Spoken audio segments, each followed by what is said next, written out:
let's give you an idea of how you'll be scoring if you're scoring scene by scene. Now, this will be different if you're scoring a video game and you have recurring music that's repeating.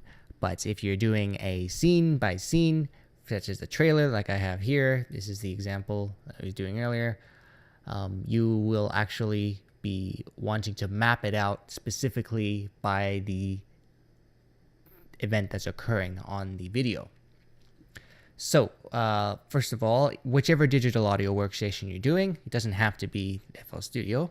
You'll have to load up a video player within your digital audio workstation, and you'll have to play around with it a bit. I've logged this little link button. I've checked this, and that makes sure that whenever I jump around in my timeline, the video will jump around to the exact same time as here as the positioning. So that's the first useful purpose. And then what I'll do is I'll make sure that all of the videos are divided into manageable chunks, into chapters or songs per se. So maybe the entire film will have 20 different songs that I'll need to have. There'll be 20 different scenes that are slightly separate, and I'll be able to go through each of these and come up with a new song for them. So then I can save these as individual chapters. I'll say chapter 1, chapter 2.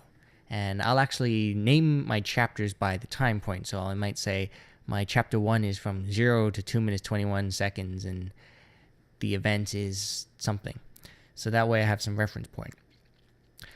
Then once I've actually broken up my video into chapters, I'll go in and I'll actually lay it out like this. I'll make my video as long as my timeline as long as the video.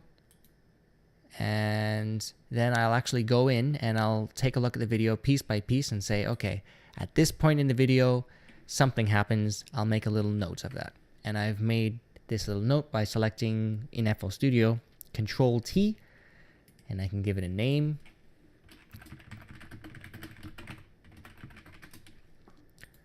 I can find another, and I'll add another note. And so on.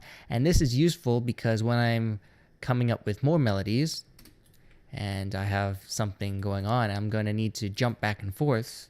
And this little marker is useful because I can visually plan it out with the rest of my song. And so on. You can do this in the piano roll as well. So inside of my piano roll, I can add little markers as well just by selecting Control T. And so on. But that's pretty much the process. Is you're going to have your video, you'll break it up into chapters, and then within each chapter you'll add little markers, you'll score the song based on that, and that's pretty much it. You're just going to keep doing that over and over until the film's done. So that's your day-to-day life when you're scoring a film, is this most of the time.